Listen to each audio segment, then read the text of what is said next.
শওকত মোল্লা ভাঙড়ে জেতার জন্য স্বপ্ন দেখছে। হ্যাঁ, ঠিকই শুনেছেন, শওকত মোল্লাকে ওপেন হুঁশিয়ারি। কারণ এমন কথা বলছি কেন, ভাঙড়ে আইএসএফ কর্মীরা বলছেন শওকত মোল্লা ভাঙড়ে জেতার স্বপ্ন দেখছে। কারণ এটা ক্যানিং পূর্ব না, এটা হলো ভাঙড়।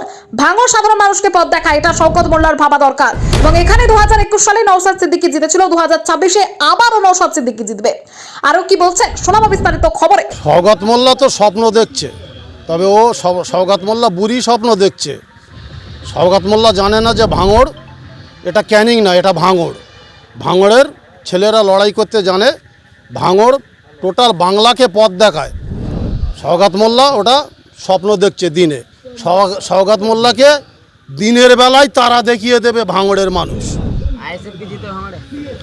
আইএসএফ জিতে গেছে অলরেডি, শুধু ভোটের দিনটাই অপেক্ষা। ভোট অলরেডি দিয়ে দিয়েছে আইএসএফ, তার প্রমাণ দিয়েছে ভাইজান যেদিন এসেছিল সেই দিনকে। হঠাৎ করে খাওয়া দাওয়ার আয়োজন একেবারে পলিঘাট অঞ্চলে আর এই গ্রামে, বিষয়টা কি কিসের জন্য?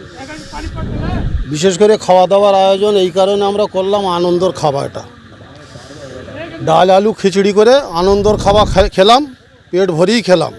আমাদের অঞ্চল নেত্রী, আমাদের উসমান মিস্ত্রি এবং আমাদের জাহাঙ্গীর ভাই অঞ্চল সম্পাদক, গাজীপুরি যে ঝামেলাটা হয়েছিল, আমাদের এই নেতৃত্বদের উপরে কেস দিয়েছিল এই টিএমসি নাপাক সরকার। তো আজকে ওনারা জামিন পেয়েছে। ওনারা ছিল না, আমাদের নেত্রী ছিল না,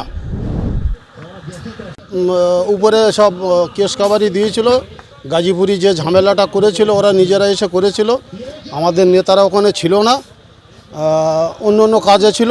তথাপি আমাদের নেতাদের উপরে ওরা কেস কাবারি দিয়েছিল। সেই নেতাগুলো জামিন পেয়েছে আজকে।